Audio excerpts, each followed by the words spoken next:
चुभा कर अरे हंसते हुए को रुलाया है पैसा। अरे मंदिर और मस्जिद के हर देवता का अरे दर्शन भी दुर्लभ कराया है पैसा। अरे नजर खोल कर तू डरा दे साथी, जमाने को पीछे घुमाया है पैसा।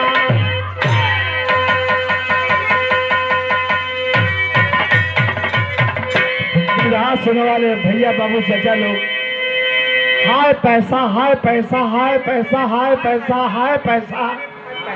अगर रात में रह तब पैसा बदे आदमी सोचते भी ना। हमारी और हाथ देख लो गाँव तो कहाँ सोचता हूँ। अच्छा हमारा रतिया वाला कमाओ में ज्यादा है तो हम तो जागा ही के पड़ी यही तो मौका मिलने के बात है। हम अपने बना कर ला समाज पर कर ला ए भैया तो विवाह में थे कौवाली भाई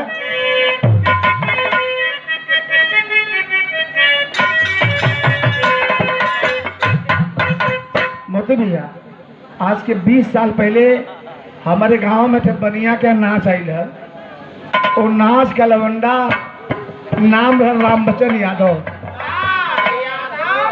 देखा है अभी लोग को तुमको याद हो।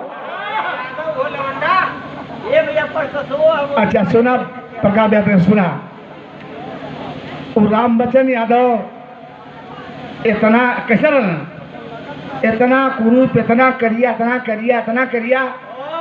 क्यों कर आँख को जनेबे न कर। लेकिन जब राम बच्चन हंसे तो दांत मोती की तरह चमक जाए।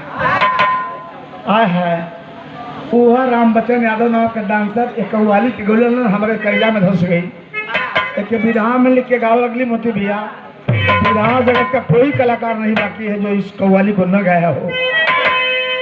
लेकिन ये कोई ने कहा कि विधा में श्याम ने पहले शुरुआत की। कव्वाली कौन रहल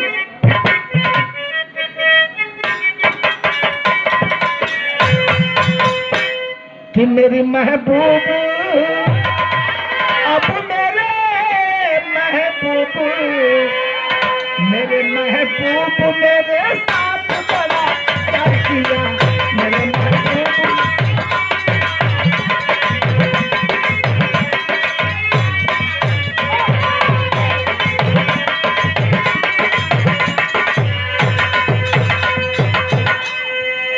एक लाने कव्वाली में आऊ है मेरे महबूब मेरे साथ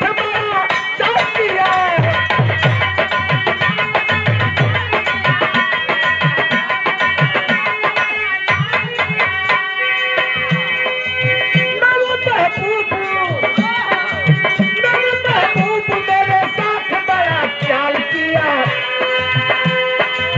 प्यार मांगा था नाना दुआ मांगा था। प्यार मांगा था झोली में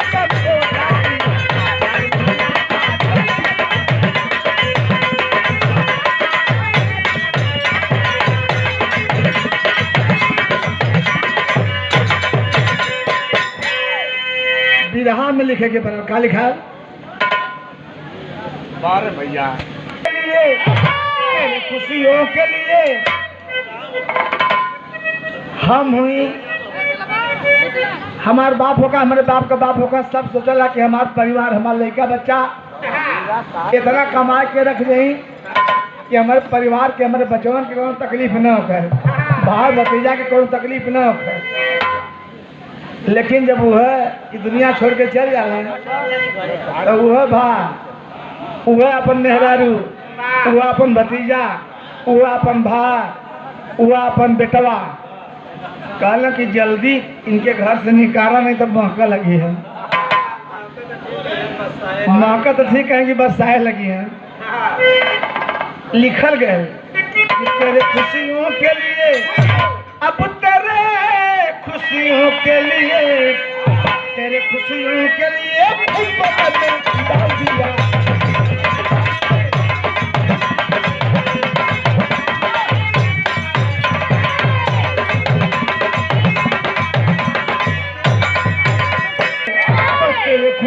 के लिए, तेरे खुशियों के लिए खुद को करने डाल दिया।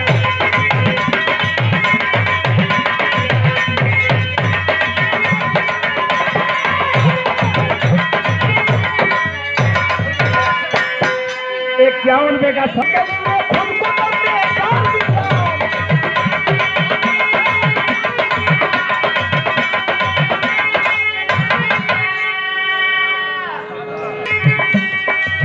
तेरे खुशियों के लिए खुद को करने डाल दिया।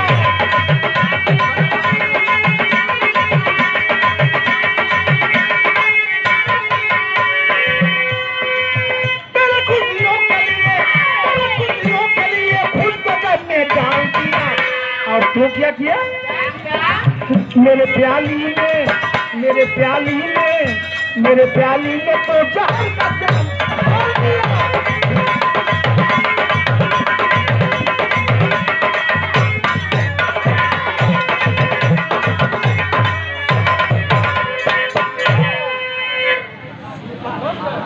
है सस्पेंस कहानियां, सस्पेंस कहानियां नामक पत्रिका में कहानी मिली जिसके विधा का रूप दिया गया। कहानी कहाँ का वक्त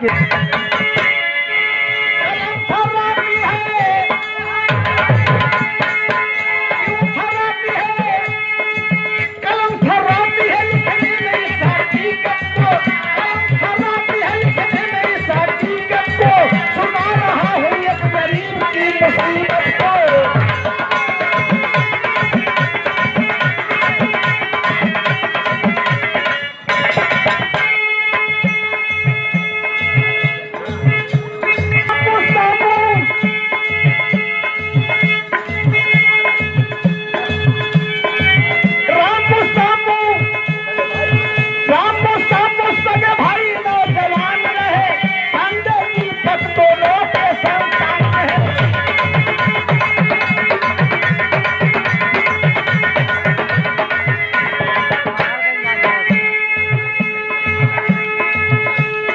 राजस्थान प्रांत में एक छोटा सा शहर, बड़ा खूबसूरत शहर, पेपर पत्रिका के माध्यम से आप लोग जानते होंगे, जिस शहर का नाम सूर्यनगर टाउन है, जहाँ बड़ी बड़ी मिल, बड़े बड़े कल कारखाने, जहाँ गांव से जाकर के लोग हजारों हजारों की तादाद में अपना नौकरी जीवन यापन करते हैं। वही सूर्यनगर टाउन से 20 किलोमीटर पश्चिम साइड गांव कौन है? पश्चिम साइड में एक गांव, तो पश्चिम साइड में एक गांव, तो सुबह कुदरत पलट गई, किस्मत ने लिया, कुदरत पलट गई, किस्मत ने।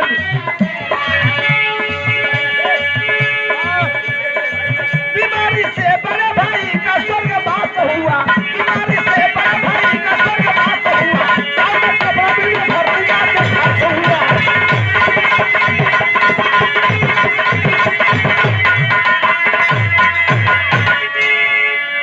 प्रकाश भैया, प्रकाश भैया अपने से बैठ जाए।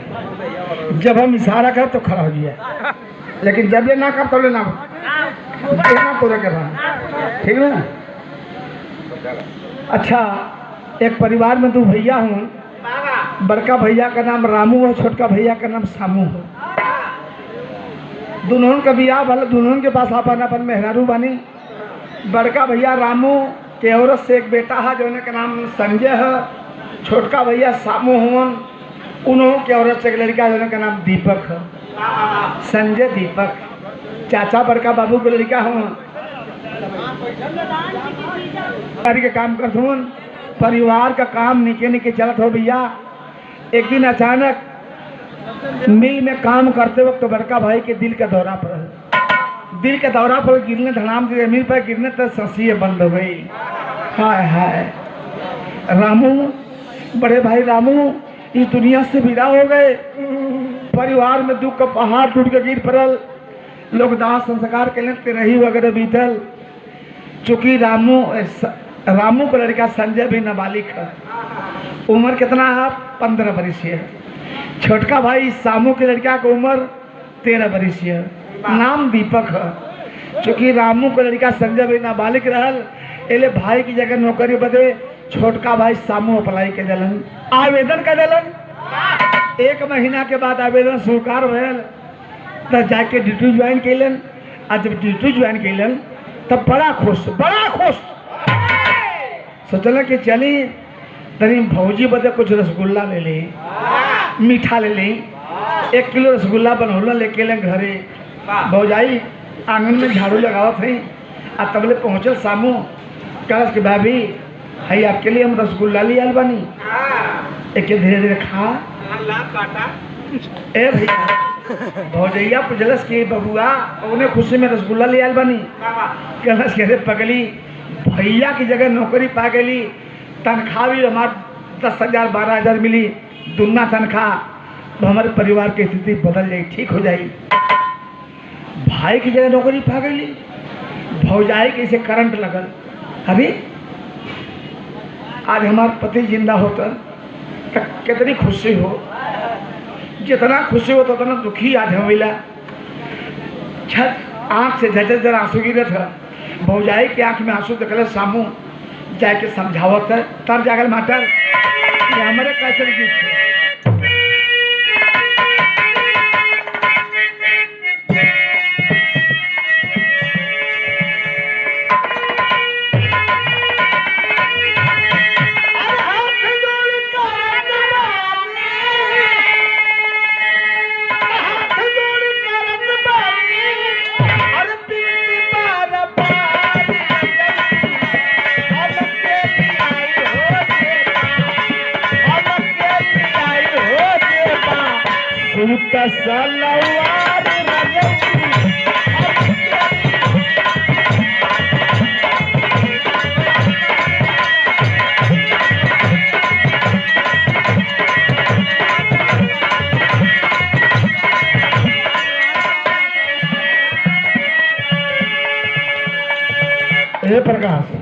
प्रकाश मिस्त्री साहब अपने भौजाई की आंख में आंसू देखल सामू समझाओ तो हे भौजी ये अग्नि के दिहल दुख नहीं है, ये भगवान के दिहल दुख है। एक ही केहू ना बांट सकला, लेकिन याद रहे हाँ?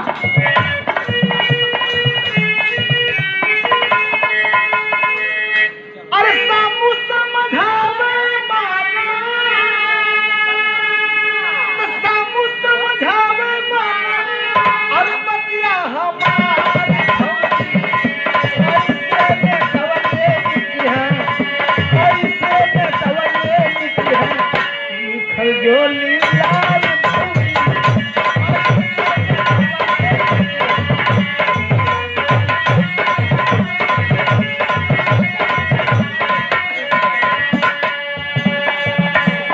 भगवान के दियल दुख भगवान के दूर कर सकल। लेकिन हे भौजी कुल दुख है, लेकिन तोरे बच्चा के हम पढ़ाई लिखाई साड़ी कपड़ा तेल साबुन जौन भी चाहिए हम लोग के दे दे। आप तोरे संगे व्यवहार कैसे निभाई उस सामू का था।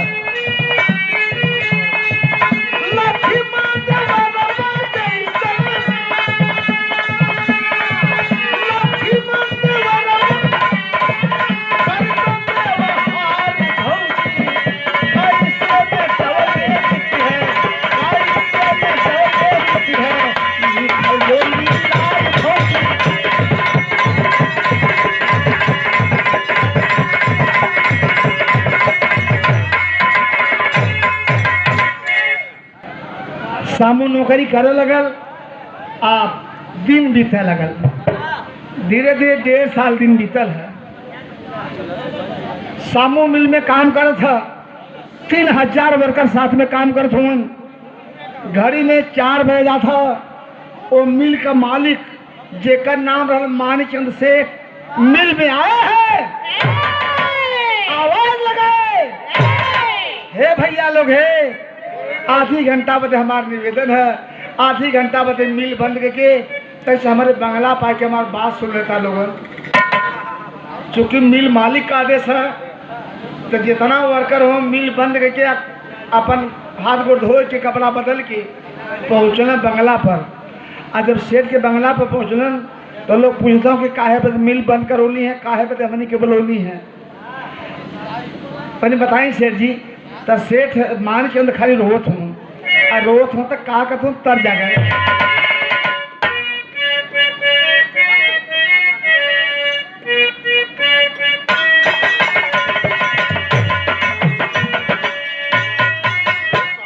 सावन महीना में मल्लाह के औरत लोग गवली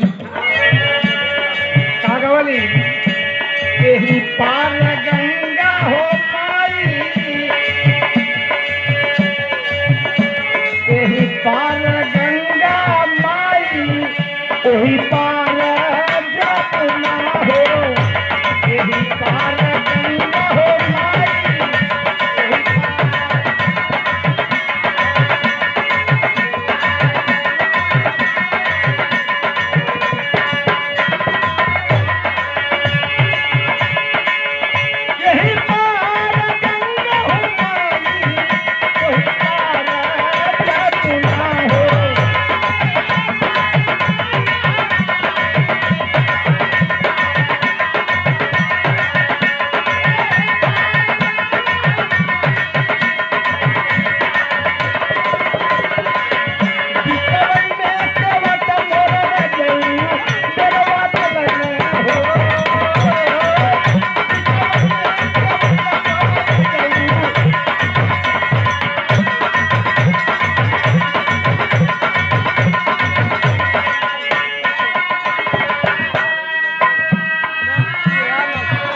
इनका तर्ज का नमूना है। यही तर्ज में मान के से फलोरों के अपन तकलीफ वर्करों से बताते हैं। झर झर बरस लागल शेठक नजरिया हो, झर झर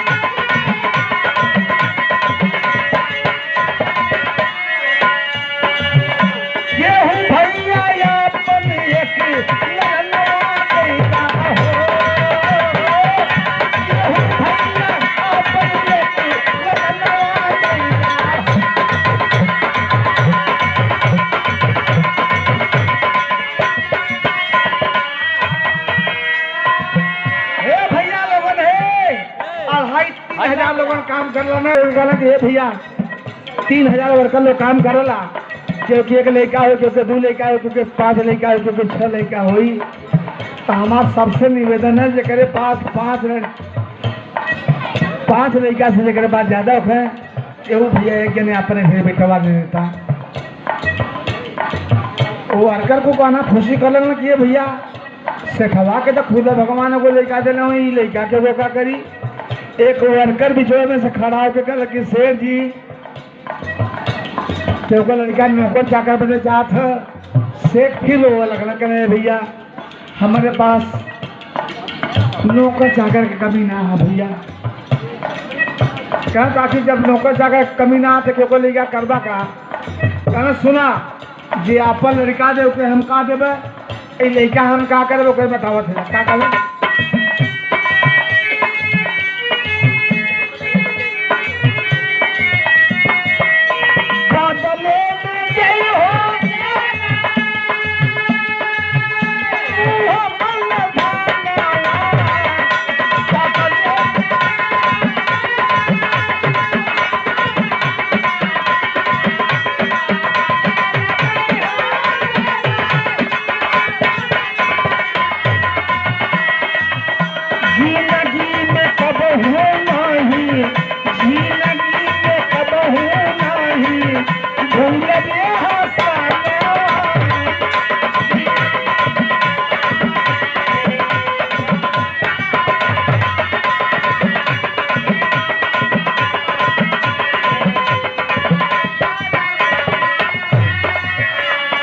लड़का हम जो क्या कर सुना, लाल बिनी अनार होले, लाल बिनी अनार होले महलाया तरिया हो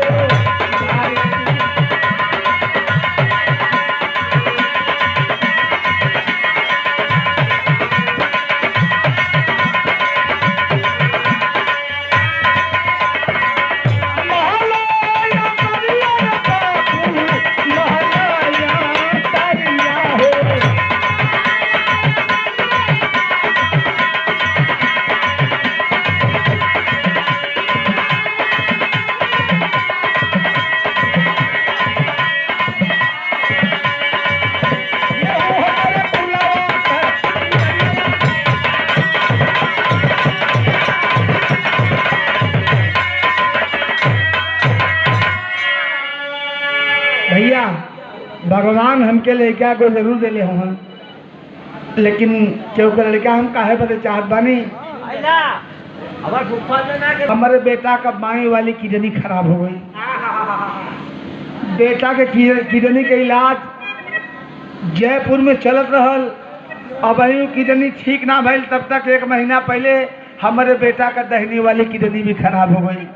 सवाई मान सिंह हॉस्पिटल जयपुर में मौत और जिंदगी के बीच में भैया।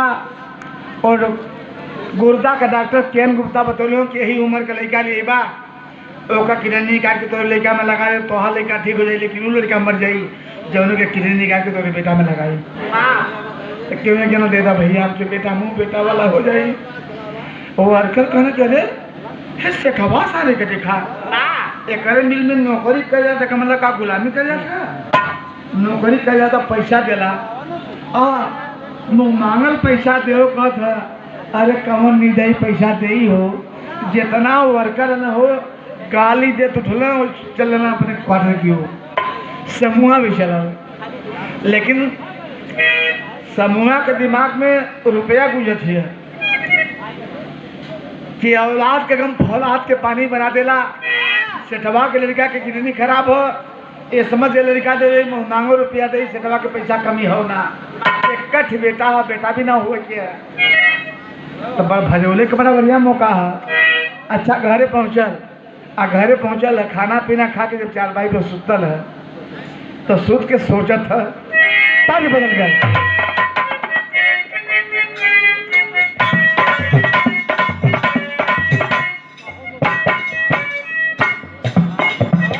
वो तजवा तनी ताक दे तू, तनी ताक दे तू, तनी ताक दे तू, पूरी हूँ मर गई, हाँ हाँ मर गई। अरे बिना गंगा में ना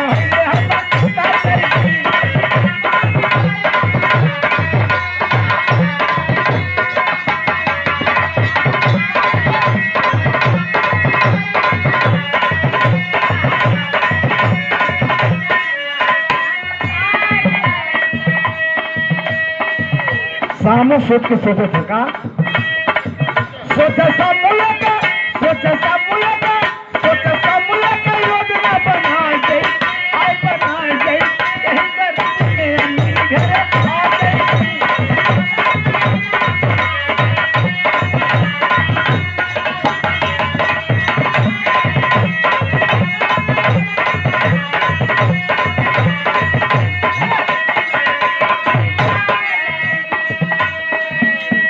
मरी एको पा लगा जाए। अरे 15-16 वर्ष का लड़का जैसा भाव के सेठवा के बड़ी अच्छी 16 वर्ष की उम्र कर भी है का तो था।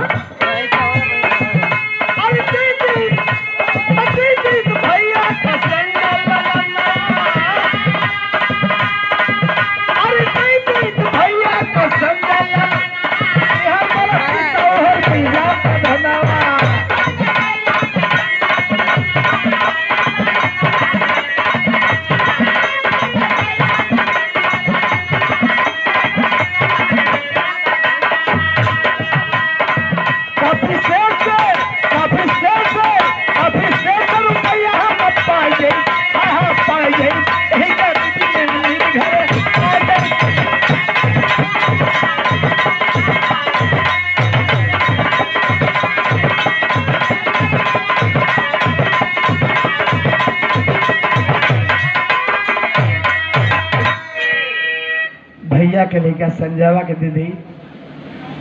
संजयवा के किरण निका दी तो संजय मर जाई। भौजी कोनो बहाना बता देवे, अगर संजय के मौत को खबर पाई भौजी तो पूरा मर जाई। तो भैया भी मर गए, भौजी भी मर जाए, संजय भी मर जाई। तो जब 8 बीघा जमीन घरे है हमारा पास से कल कहा तो हमार बेटवा 8 बीघा का मालिक होगी। 12 रुपया आज सेठवा से मुँह मांगो रुपया पाई, उससे 1 करोड़ रुपया मांगा। 1 करोड़ रुपया मांगो, सेठवा को रुपया कमी ना दे। और 1 करोड़ रुपया पाई तो पहला काम करो कि 4-5 बीघा हो जमीन लिखाई, 2 तल्ला मकान बनवाई, एक फॉर्चूनर गाड़ी लेबै, मेहरारू को बैठाई आ लेके जे काठमांडू घूमे। देखा ये सोचे में भी सारा का 4 बजे घड़ी में नींद ना होके है। आज उठल 4 से लोटा में पानी शौच बदे कर शौच क्रिया करके लोटल वही मशीनी पहाड़ दो था तो भौजाई बेसहारा का आंगन में झाड़ू मारे जाती है। देखलस की मशीन के क्यों मारे हो का अंगना में से निकल गए देखती है कि सामू बबुआ हुआ कलश के रे बबुआ बबुआ रोज 8 बजे सुतला जो ना सकर जा गईला। कहला हाँ भौजी रतिया मिलिया से लेट अली एक खुशखबरी है तो उससे बताया ना बोली। वो खुशखबरी में हमर नींद ना लगल। कौन खुशखबरी है बबुआ? कहना कि हमारे मिल मालिक मान के हमसे बड़ा दयालु आदमी हो। हाँ बबुआ तो हम जनता बनी बड़ी लोग का मदद के लिए हो। तो हाँ तो काल के ऐलान के लिए हो, का ऐलान के लिए हो कि मिल में काम करते वक्त जितना वर्कर मर गए हो उन्हन के बच्चन के अपनी ओर से फीस, अपनी ओर से कापी किताब, अपनी ओर से साधन, अपनी ओर से कपड़ा लत्ता सब कुछ दे के फ्री में पढ़ाई हैं। अब पढ़ा लिखा के बढ़िया ओहदा पर भेजवाई हैं। भौजैया कहते अच्छी बात है बबुआ। कहता हाँ तो हमारा विचार करते कि हमार संजय भी वही श्रेणी में आवत हो और संजय के पढ़ लिख रही बढ़िया ओहदा पर पहुँच जाए तो हमार गरीबी दूर हो जाए। तो विचार कि संजय का नाम हमें लिखवाई। भौजैया के अथवा से झाड़ू छूट के गिर पड़ा जाके संजय का सामू का पैर पकड़ के रोवत थी कि हे बबुआ तोरे भैया के बदले के बाद यही बचवा का चेहरा देख के जियत पानी अगर वो क्या नजर से दूर कर देवा तो हम जी ना पाई बबुआ, जी ना पाई। हमारे संजय की हमारे संजय पढ़ी चाहे न पढ़ी हमें नज़र के समय रही, रिक्शा टाली खींच के अपन ज़िंदगी बिता ली, नहर सड़क पर माटी फेंक के अपन ज़िंदगी बिता ली, लेकिन हमें नज़र के समय हमारे यही इरादा है हमारा संजय न दे बल्कि दीपक का नाम लिखवाता बबुआ। कल खबरदार अरे है बाबूजी तुम्हारी ये होगा हमारे सामने जब सवाल जवाब कर हमको उम्मीद ना कि हमारे बात का तू जवाब देबू। हमारा इरादा है कि तोरे बच्चा के पढ़ा लिखा के बढ़िया ओहदा पर पहुँचा देवे। अब तो उल्टा समझ में आवत हो। एक काम करा 8 बीघा जमीन है, 4 बीघा तो 4 बीघा हमार है, 5 के घर है मड़ई 2.5 को तो रहे थे हमारा। ये मड़ई लेला आधा खेत लेला। अब तू अपने देखा अब हम तो खर्चा से ना चल पाई। हाय अबला तेरी यही कहानी, आंचल में है दुख आंखों में पानी।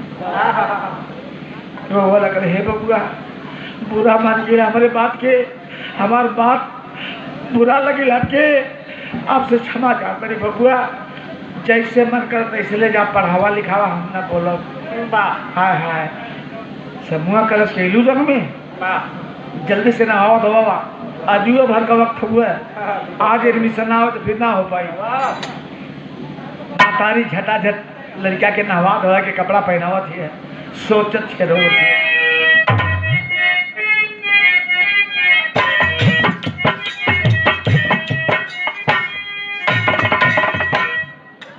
वाह बारे कभी लिखा वाला कब कमो गजब लिख देना।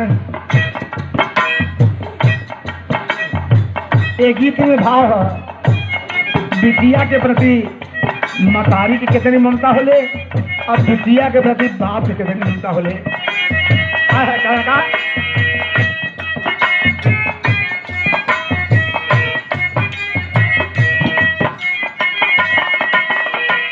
माई काली बेटी, माई काली बेटी मेरे पिया, मैया काली रमिया मेरे पिया, बाबू कहला बड़ी तूल।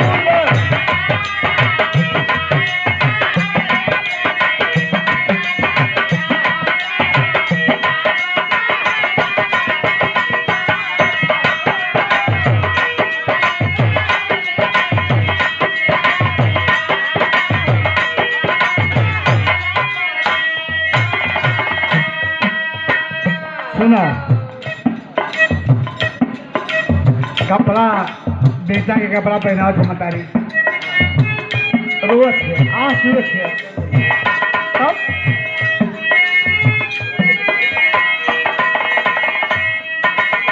रोले मतारी आंसू, रोले मतारी आंसू बरसा नजरिया,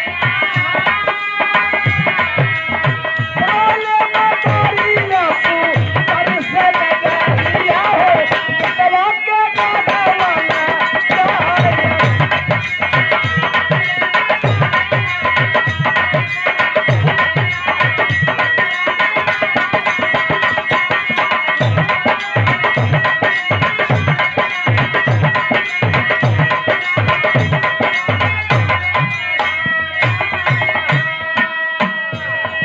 माता के आंसू का एक बूंद उस संजय के हाथ पर गिर गया है। संजय हाथ पर आंसू गिरा है। माँ के आंख की तरफ देखा तो माँ रो रही थी। गलत करे माँ, चाचा हमारी जिंदगी सुधारने के चक्कर में पड़े हैं। पगली तू रो रही है, और जब तू रोएगी तो मैं पढ़ूंगा कहाँ? दिल तो हमारा तेरे पास रहेगा, आखिर मैं किसे पढ़ूंगा? कहना बेटा मैं माँ हूँ, माँ की पीड़ा को तुम क्या जानोगे? गलत क्या पीड़ा है माँ? कहती है कहली कहली जवानी में मुसल्ला गोसाइया हो,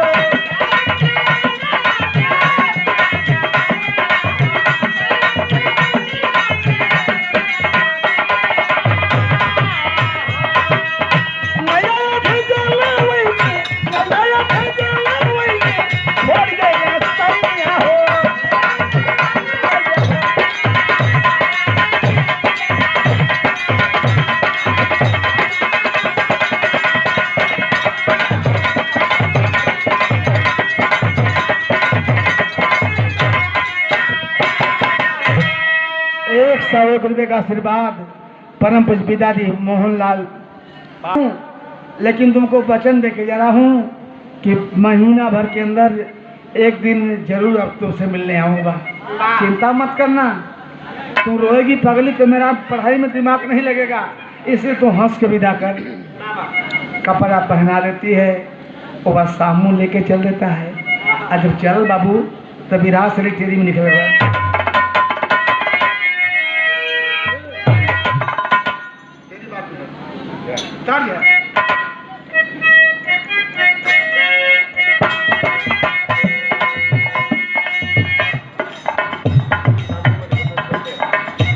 सामू मन ही मन सोचे, सामू मन ही मन सोचे, अब बदली लो सवैया।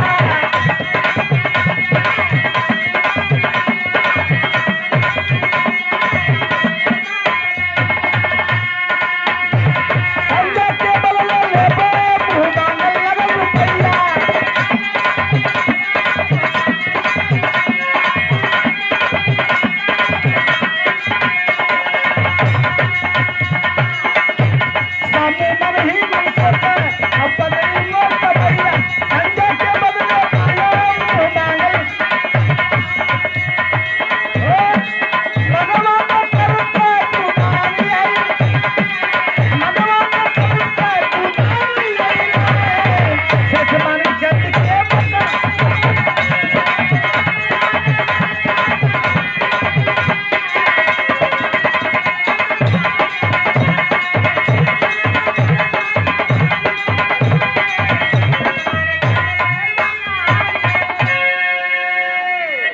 जल्दी मांगने मारे में जल्दी सूरज उगने जा रहे हैं।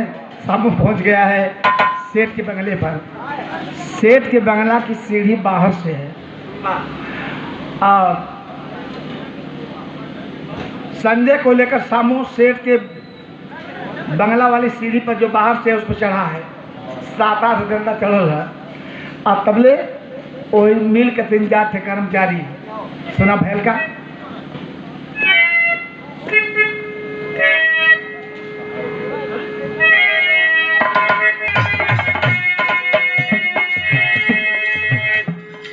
सीढ़िया पर चढ़े संजय साथे बेईमान हो, मिलिया का कर्मचारी गए ना पहचान हो।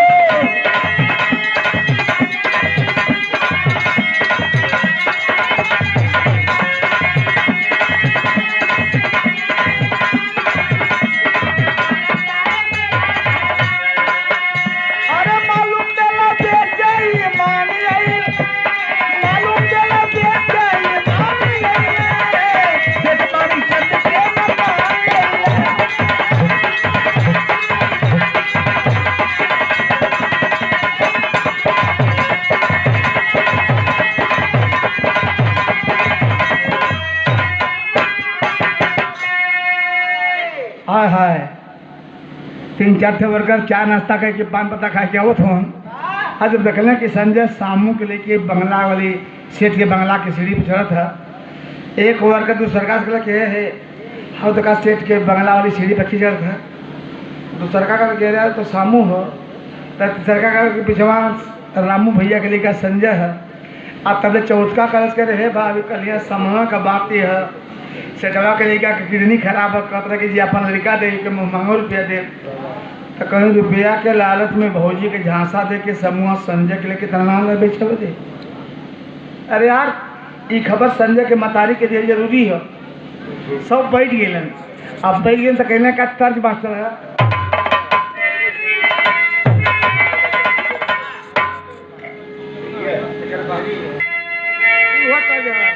जौना समय राजा हरिश्चंद्र काशी नगर में बिके जात हमन अपने मेहरारू ले के संगे चलते चलते रोहित बतावा थका गल रहा।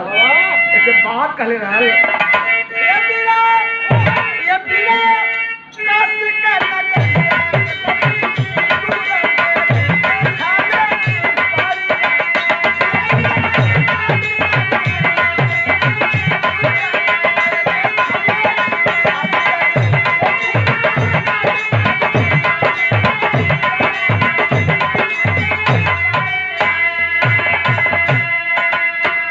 आप 5 बैठ गिलन मिल के वर्कर 5 बैठ गिलन तो बैठ कहने का ए भैया बड़ी नहीं होला ई ना सन सबैया पलट हरे।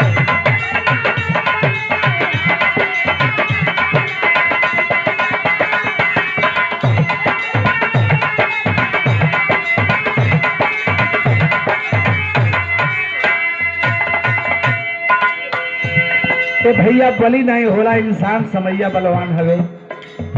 5 कहने का क्या भाई 5 पति आई गली खावे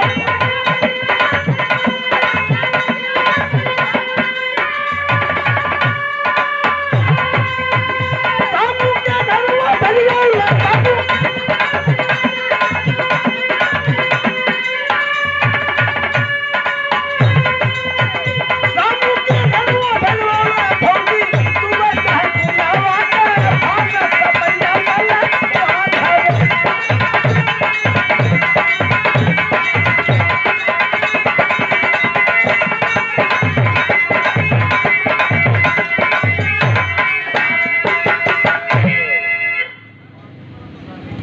जब हम फ्री रहता बहुत यार। जब छोटे भाई दीपक का नींद खुलल सवेरे तब पूछा था कि संजय भैया कहाँ हैं। चूँकि संजय और दीपक में इतना प्यार इतना प्रेम रहल कि नहा सब संग में खा संग में खेले जाए संग में कहीं भी जाए के संग में स्कूल जाए संग में आमा लौट के संग में हर काम संगे संगे बा उठल, पूछे थे कि हम संजय भैया कहाँ हूँ। मतरिया बदौलत की बेटा तुम्हारे पापा लेके गए हैं उनका नाम लिखवाने के लिए। अरे कहाँ? उस मिल से कोई नियम आया है और संजय वहीं पढ़ेंगे। रोवा लग के रे संजय भैया को ले गए तो राम जैसे भाई के बिना लक्ष्मण और भरत कैसे जिंदा रहेगा। न चाय नाश्ता कैले, न हाथ धो, तो कुछ ना करे, तो बैठे रहो चुपचाप। दोनों मतारे में काम गिरा गए नहीं। कुछ देर के बाद वो आदमी ने चिट्ठी लेके आयल है।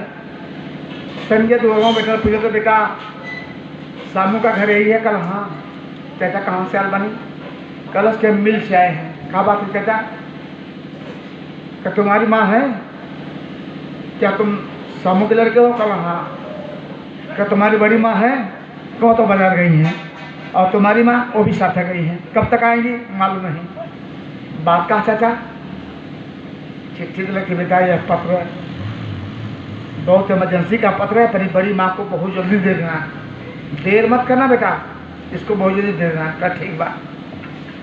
चाचा बैठी चाय पानी करी, कह नहीं कुछ नहीं, जाना जल्दी है। वो तो चल गया आदमी। सामू सोचे कि बार बार आदमी एक का बात के रिपीट कर रहा कि यह पत्र बहुत जल्दी अपनी बड़ी माँ को देना। आखिर में कहाँ लिखल है, कौन बात ही है? जब चिट्ठिया के खोलो बाबू तो कलेजा फाट गया।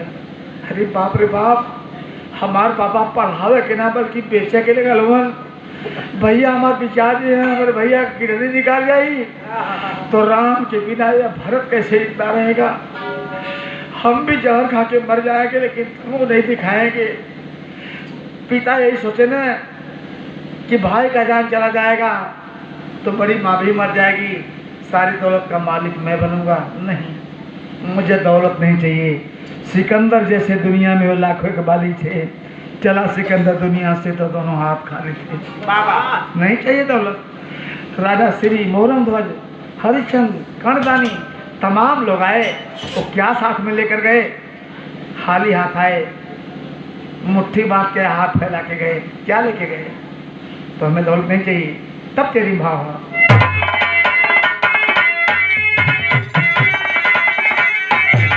समझ गई ना कि राम जमाने में, अरे जमाने में क्या बाकी रह गया? उनका दीपक खुद दीपक को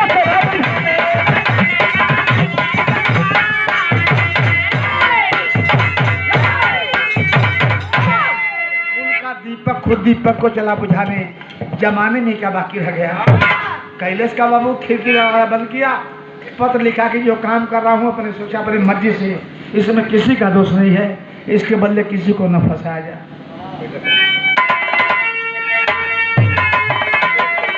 अरे सूक्ष्म में लहले को तो मार प्यार में भाई के, आज जहर खाती स्वर्ग से प्यार में भाई के।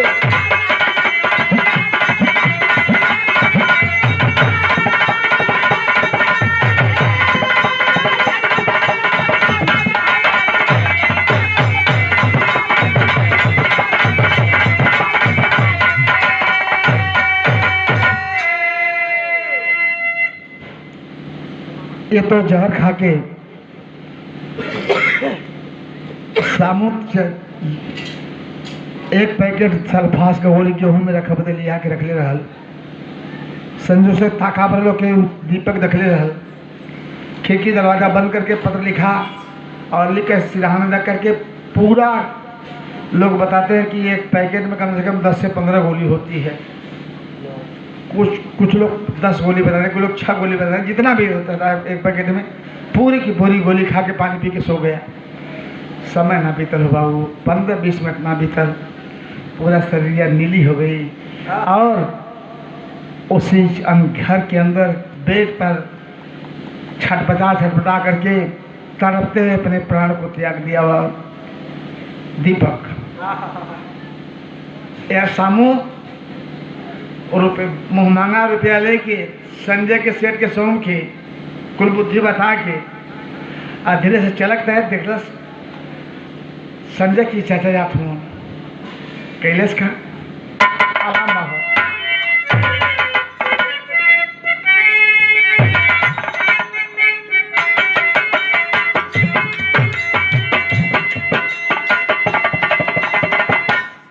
हाय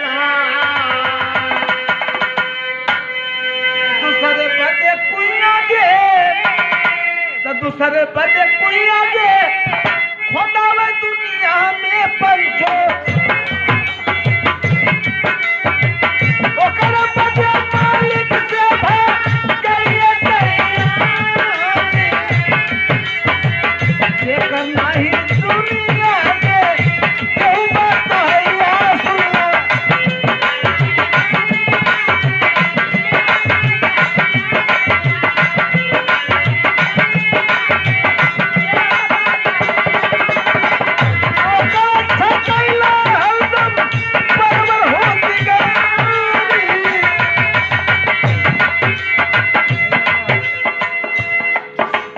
सुना सामने घर पे आया आधा किलोमीटर दूर से देखा था कि दरवाजा पर भीड़ बा दोनों मकानी बाजार से नहीं दरवाजा पे लेन दरवाजा ना खुले पड़ोस के लोगों ने बोला कि दरवाजा तोड़वा देनी देखते हैं कि सर दीपक मरा पड़ा है उसके शरीर नीला हो गया है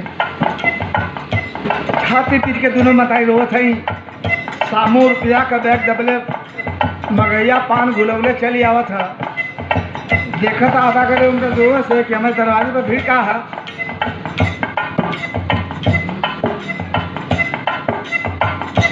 यहाँ का बात नहीं छोड़ा जब दुआरे पहुंचल दीपक की लाश को देख करके वह सामू हाय लाल करके रुपया का बैग फेंक कर छाती पीट के रोवे हे भगवान हमारे गलती का सजा के तुरंत दे देना मालिक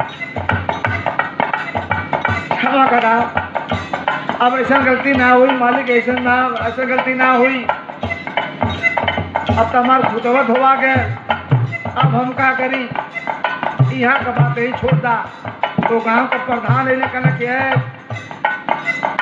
सामू अब रोज चिल्लाओ मत लाश जल्दी उठा के यहाँ से नदी किनारे जला दो वरना जेल भी जाना पड़ेगा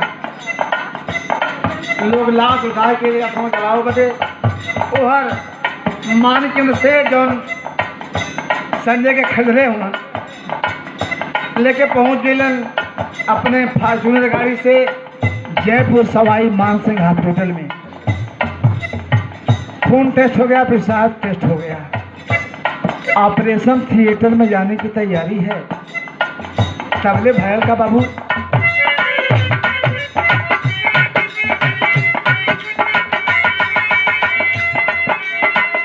हवा डॉक्टर करत रहे हवा डॉक्टर करत रहे संजय का जगवास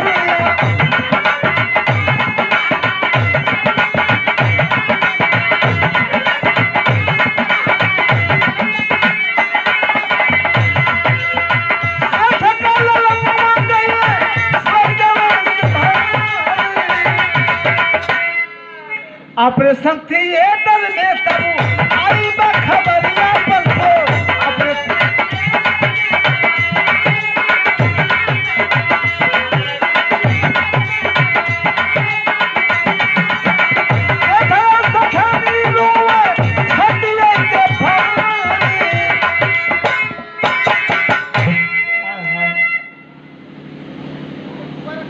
ऑपरेशन थिएटर में लाया गया संजय को यहाँ पढ़े लिखे हमारे भाई बैठे हैं ऑपरेशन थिएटर के अंदर सुन करने का डॉक्टर अलग होता है ऑपरेशन करने का डॉक्टर अलग होता है सुन करने वाला डॉक्टर इंजेक्शन भर लिया सिंज में सोच रहा कि संजय के हड्डी में लगाऊंगा संजय की पूरी शरीर सुनी जाएगी और आराम से दोनों किरण निकाल कर सेठ के बच्चों को लगा दिया जाएगा अब वहीं इंजेक्शन निकाल के सुन वाला एयर निकाल फोन अब तब तक डॉक्टर के बगल में रखे फ़ोन की घंटी बजी है डॉक्टर साहब रिसेप्ट रह लो हड़बड़ाहट में आवाज़ आई डॉक्टर साहब अरे भाई हड़बड़ा क्यों रहो आराम से बताओ कहना कि डॉक्टर साहब संजय को सुन का इंजेक्शन लगा दिए हैं क्या कल नहीं लगाने जा रहा हूँ कल उसकी मत लगाइए कहा क्यों क्या जिस सेठ के बच्चों को किडनी लगनी है वह सेठ का बच्चा अभी भी एकाएक सीरियस होकर के दम तोड़ दिया है तो एक को तो भगवान ने मार दिया तो हम बेकसूर को क्यों मारें? हाय हाय, डॉक्टर के आँख खुल गई, भारत इंजेक्शन फेंक के संजय के गलाई पकड़ के लेके इन हो बाबू आज भैलन था सेठ से साइन बेटवा के लाश पर गिर के रोत हुआ। देखा तो संजय की जो सेठ जी हम अपने इसका है फॉर्चूनर गाड़ी से लेके ना नहीं रोत हुआ तो बुढ़िया बगल में है, इलाज के करिए। डॉक्टर से हवा छोड़ा के भागत कलश के बाबूजी एक किसकी लाश में गिर के रो रहे हैं, एक किसकी लाश है। जब सेठ घुमट के देखना संजय को रही फुक्का फाड़ के पकड़ के रो लगना है। कह रहा बेटा हमके माफ करता, हम बहुत बढ़िया पापी हिला, लेकिन तू हमसे जीत गया बेटा, तो के केहू ना मार पाई, तू अमर हो गया। बाबूजी ऐसा बात मत बोलिए, ये लाश किसकी है?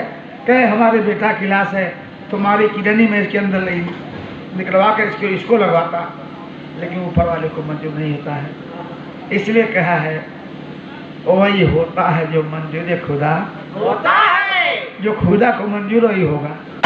कितना भी चला के लगाओगे नहीं लगेगा।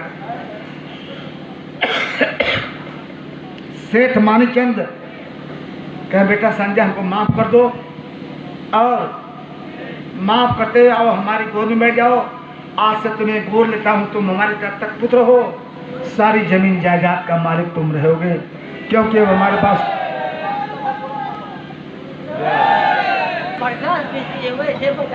बस बस बस बस बस 2 मिनट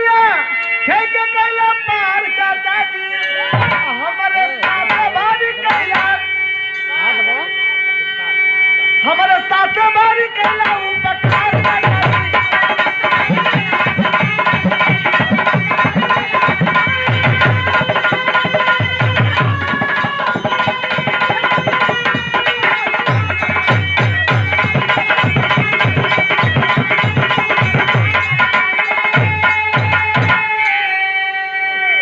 चाचा जौन उपकार हमारे संग कैले हुआ दुनिया का कोनो चाचा अपने भतीजा के संग ना कर पाई। अच्छा तब धीरे धीरे कहा था, हमारी गहरी बात कहा था, कह बेटा हमके गोली मारता लेकिन बोली मत बोला करा, नहीं ज्यादा याद करा चले न होता चाचा सेठ के भवनवा तो कैसे कभी जाता ये ना कभी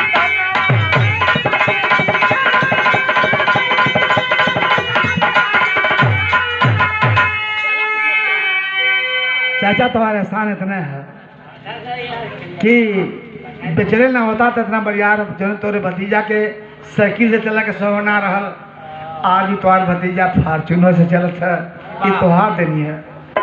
जौने तोरे भतीजा के मड़ई ना रहल, आज महल का मालिक है। जौन तुम्हार भतीजा रहल, जौने मिल में तू नौकरी का तला, वैसे कई मिल का हम मालिक हो गया, ये तोहार देने चाचा। सामू रोवा लगना कहने बेटा हमरो जमीन जायदाद ले हम जाके तपस्या करब, प्राश्चित करब, तुरंत अपने सारी जमीन जायदाद दे करके और अपने दुल्हन को लेके चला गया प्राश्चित करने के लिए शिरडी वाले साईं बाबा के दरबार में। वहीं पर वो प्राश्चित कर रहा है। तब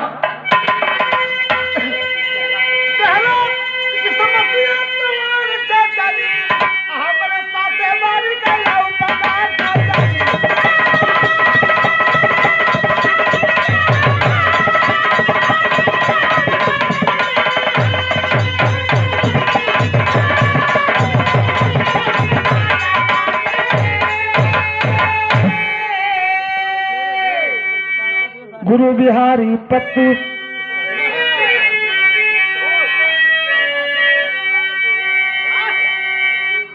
गुरु बिहारी पत्तू सरयू गैया सरय सिधा